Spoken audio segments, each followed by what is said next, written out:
আজ শুক্রবার মেয়ের ডান্স ক্লাস আছে। আমি আর মেয়ে রেডি হয়ে বেরিয়ে পড়লাম মেয়ের ডান্স ক্লাসে। ওখানে কিছুক্ষণ বসে থাকলাম। এক বান্ধবীর বাড়ি অনেক দিন ধরে যেতে বলছে, তো ভাবলাম যে যাই, আজকেই যাই। এসছি এখানে। আমরা তো আগে 1 নম্বরেই থাকতাম, এখন আমরা দুর্গানগর চলে গেছি। যাই হোক, কী নিয়ে যাব, ওরা তো মিষ্টি একদম পছন্দ করে না, তাই পকোড়া নিয়ে গেছিলাম। এই যে চাও বসিয়ে দিয়েছে। ওদের ঠাকুরের জায়গাটা খুব সুন্দর, অনেক ঠাকুর আছে। আর এই গোপুসোনাও একবার আমাদের বাড়ি ঘুরতে গেছিলো। আর এই জিনিসটা কত সুন্দর না, আমার খুব ভালো লেগেছে এই জিনিসটা।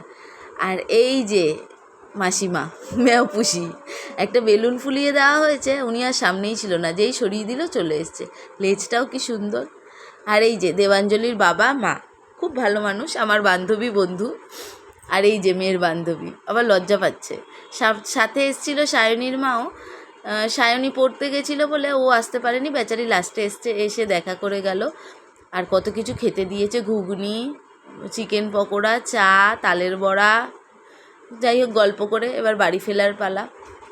বাড়ি ফেরার সময় দেবাঞ্জলিদের একটু দুর্গানগরে দরকার ছিল, তাই জন্য ওরাও এসেছিলো। আর আমি একটু কেক পেস্ট্রি কিনে চলে আসলাম বাড়িতে।